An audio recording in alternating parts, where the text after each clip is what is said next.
think that I've ever seen in the history of bodybuilding anyone be so flexible.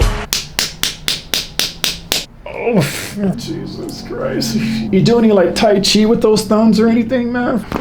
Yeah, there we go. I'm trying to throw him off his game by asking him questions. It's not working. What's going on out there in YouTube land? Today we are with the legend, FlexWheeler. Everybody knows him. He's right here, man. This is the main man. Make sure you guys go follow his Instagram page. He's got a new YouTube channel up. Yep. Products, you got the Back Widow. Got the Back Widow, and I have my line that I just released, FlexWheeler Signature Series. So yeah, Flex is a legend in the game, man. One of the most legendary bodybuilders there's ever been. One of the wisest men in the game. Wait a minute. You guys know he lies a lot. So just bear with him as he kind of fluffs me up because I paid for him. I paid to be on this video and everything. So go ahead. The problem is you can Google this stuff and you know that I'm telling you the truth. So he can't get around it that way. It's not 1998 anymore, man.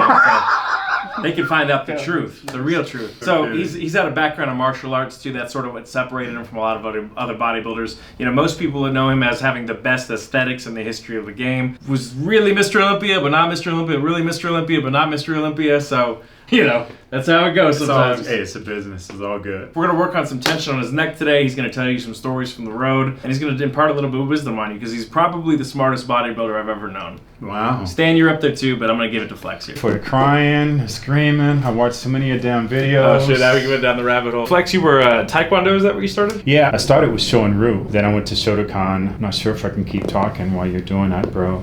Some ouches are gonna come out. You feel that knot there? So all the martial arts, basically. I just love it all, man. But I'm a fish out of water when it comes to the ground, so that's why I was Carrio sneaky here. Sorry. We are big Second Amendment supporters here at the channel. So what got you into the bodybuilding scene, man? When I was younger, my nickname was Skinny Kenny. I mean, I was a pencil. When I was in high school, they wouldn't even let me play football. My dad was one of the coaches, and Jesus Christ, the insurance wouldn't cover me because I was too high of a risk. I just went into the weight room while he was there, you know, and then the next year I was able to play, and I kind of just liked the weight room. More than anything, it just gave me self-confidence because I felt so insecure about being so small and underdeveloped at the time, so kind of snowballed into what it is now. Even though you could handle yourself with your hands? It doesn't really matter because people would always test me. So the muscles were the deterrent to make you not have to end up to that point. That wouldn't work in this era because we all know about MMA and you have a little guy who will take you down, but back then, you know, 7-foot guy as a bouncer probably couldn't fight at all. People didn't want to deal with him because he was so big. Those days are over with. Yeah, it's like the meme where it's like signs of danger in nature. It's like black and yellow for like animals. Yeah. And in humans, it's cauliflower ear and like the beard with no mustache. And then, so you came up in the 90s, right? You were the young gun competing against like Dorian. Dorian turned pro before I did, yeah. I mean, I had the pleasure in Go's Gym watching Mike Christian change, training Gary Stridham, you know, Lee Labrada, the great king of bodybuilding, which is Lee Haney. I never got to stand on stage with Lee, but, you know, I had the honor of standing on the stage with Lee Labrada, you know, an incredible thing. And even Rich Gaspari standing on stage with those guys. Probably my all-time favorite would be standing on stage with Lou Ferrigno. I mean, nice. You know, I was just so in love with him. Who wasn't as Incredible Hulk, you know? And then, you know, being able to stand on stage with the guy and train in the gym. And actually, when I was in '94, when I had my car accident, he was the first person who came to visit me in the hospital other than Dr. Dre. I was actually with Dre the night that I got into my car accident, so he wasn't a reason. In '94? Yeah. You were in the death row scene? No, not at all. Dre had actually had Charles Glass train him, and we kind of just hit it off. Nice. Yeah, so... Jesus...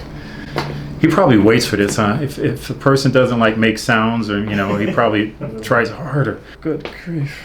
Wow. Talking about this. But what got you into this? Into this room? No.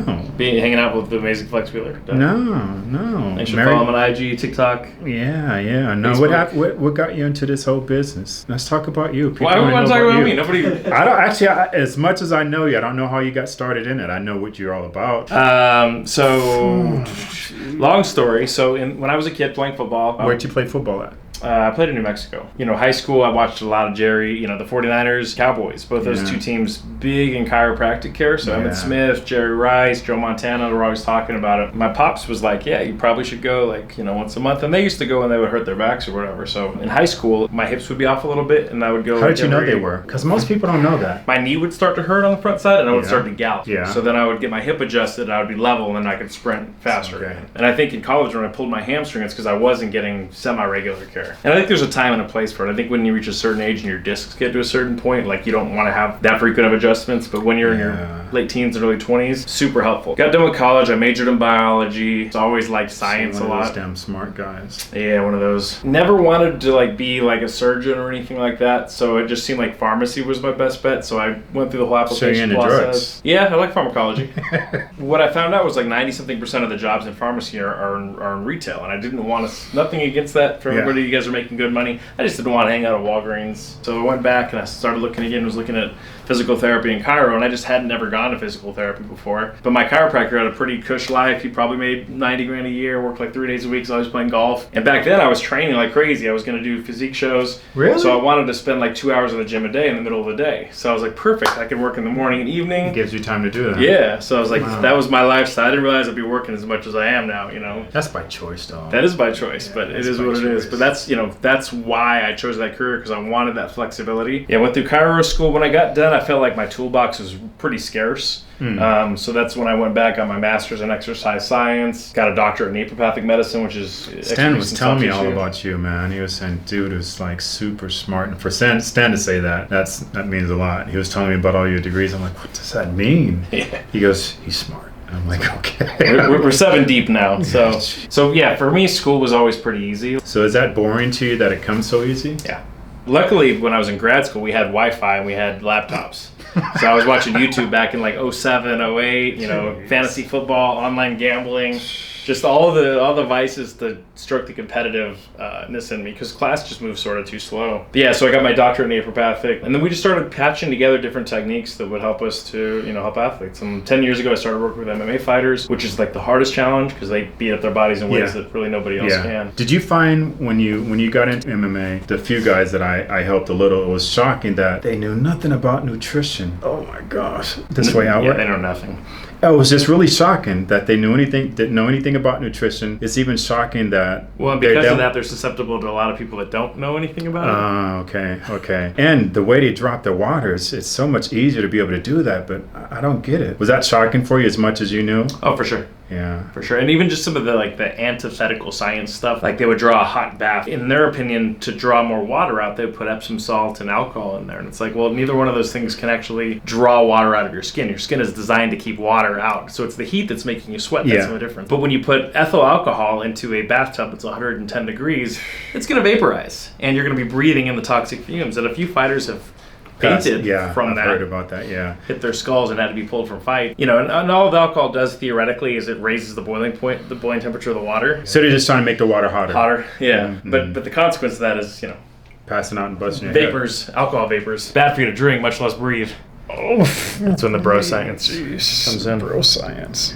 Oh gosh. So you plan on picking up any more?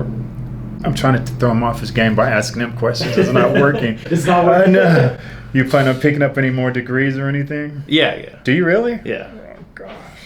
So at least one more. So how did you come up with the Whammer Hammer? That's from a cartoon I used to watch. Well, originally, horse chiropractors use tools that are sort of like, and we have a lot of huge athletes, so that made a lot of sense. You know, also we've seen, you know, Toxin is a version of it that they do in Asia, very similar, more for muscles. And there's a Dutch doctor that was doing a similar version too. Working on each other and seeing what works and what doesn't, throwing out the stuff that doesn't, keeping the stuff that does, learning from the body, learning from ourselves, and using the science to the best that we can, because it just isn't that robust yet. What do you think about all these copycats of these guys running other people's bodies using hammers and stuff? I see you post a few of the videos. I think most of them are in other countries, and you just have I don't know what they're doing, actually. I seen one you post where I think he actually hurt the guy, and then he was trying to explain to him, no, I just helped you. It's like the Turkish chiropractors that hang them from the chain, and they pile drive them while they're tied in there. I'm like, well, you know. And it probably helps some people. Everything has its fit, you know. Oh, gosh. So you've been dealing with some other, like, back issues and leg stuff, too? I've had back issues all my life. I think one of the big problems during that era was we believed in going super heavy. And now I understand it's not how heavy you go, it's how much the body stresses. So what I do now, a lot of my athletes, I kill them off by the rep range. So use a medium to light heavy weight and then have them go up into a rep range, which takes a lot more energy and strength, where before, you know, if you wasn't squatting 5 or 6 plates, you know, they didn't consider you working out. So for me, back then, having legs, you know, 32 inches and a waist that's 28 inches, all that is going to compress to the spine. I understand it now, and I end up suffering from it. Just to the back injuries and degenerated disc. Yeah, as great Lee Haney said, stimulate, not annihilate. So because you set yourself up for failure. Jesus Christ, you do any like Tai Chi with those thumbs or anything, man? Yeah, absolutely. So as you rub, you'll feel here. You know what that is? What's that? Yeah, it's right here. Put your hand right here. You have a port there? Yeah, so it goes in here. Okay. So yeah, that supplies my right leg with blood now, and that's the only way it stays there. Yeah. And so you have a genetic clotting factor? I don't know. They say now I do, which is I don't get. So I lost my leg due to a DVT, which was sad because for 2 years I fought it and they didn't know what it was. I went to every freaking doctor in Vegas and I got pissed because they would put a cast on it and crazy nerve pain, I'm assuming. Yeah. I remember, one time I was doing a tour in Japan and I was walking, I just stopped and I was just in tears because it hurt so bad. And it's not it's like, you couldn't even explain that pain to anybody, right? No. It's not like a muscle tear. So being that you can't explain it, they can't grasp it. And even, going to the emergency room here, they put a boot on it. They said I had a torn muscle or a ligament. I'm like, wait a minute, I've been an athlete all my life. That's stupid. Let the blood sit even more. Yeah, so, yeah. So you're having to take clot busting drugs now still? Yeah, I take... Warfarin. Yeah, I take warfarin. I have to take that for the rest of my life. But it's no woe is me story. I'm blessed. I'm still here. Keep your blood pressure down. No. No. It's still high. Well, due to my disease, FSGS, it stays high from that. Oh, jeez. So is there any way to distract you? How do you distract them? Come on, tell me. Well, I can use probably some of the techniques you may or may not mention. Still wouldn't work. I probably definitely wouldn't work coming from Got me. a mind like a steel trap. You want me to adjust that spot? Sure, why not? Yeah, there we go. Yeah. Oh, that's a lot better. Not bad. I don't think I've been adjusted since the last time we were here. How long ago was that? So Dolce? Mm-hmm. Shout out to Mike Dolce.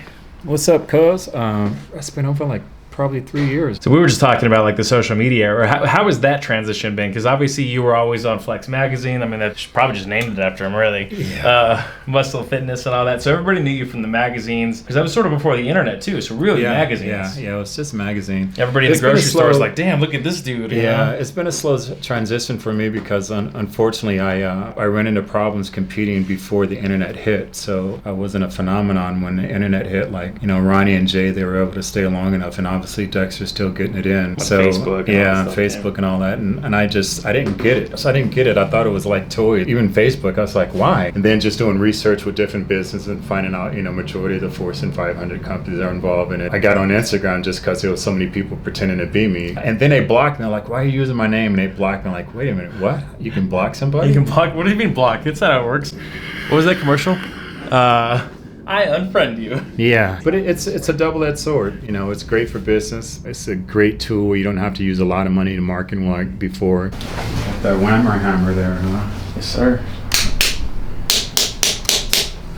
That's pretty cool. I don't know if we did this last time. Ouchie. Keep going back with it. Keep going. A little further. A little further. A little more. A little more. A little more. Good. Oh, God. It's all right. Okay. Yeah.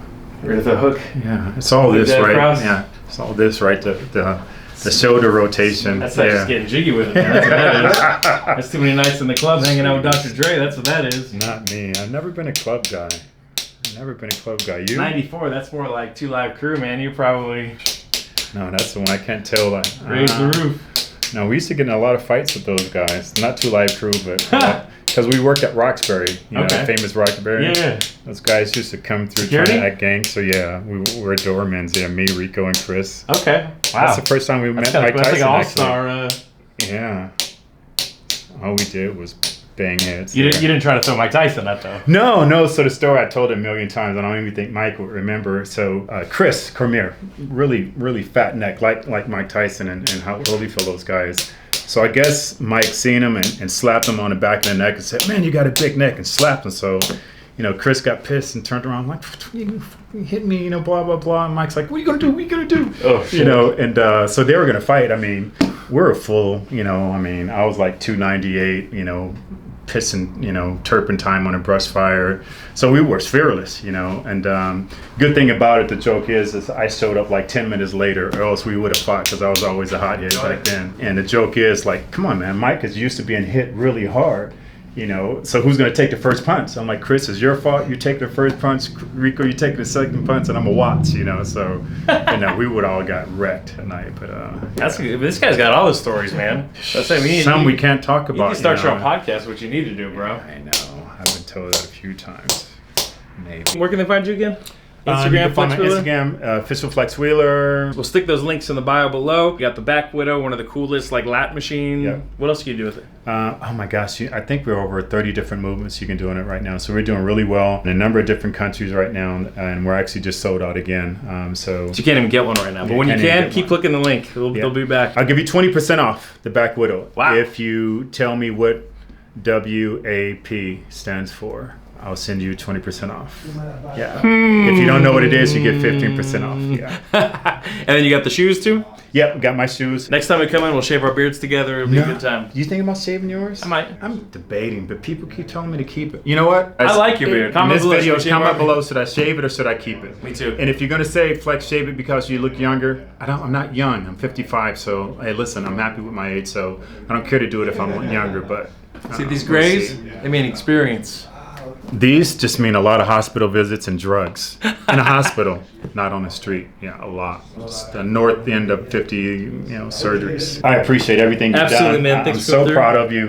When I first heard about you and you came down, we met, and what you've been able to do, and just watching you change people's lives. And your videos are fun and energetic, but they're also extremely motivational. So, man, keep changing the world one hammer hit at a time. We're doing it, man. Good to see you, Flex. Make sure to go follow this guy, buy all his merch, and we'll see you on the next one. Peace.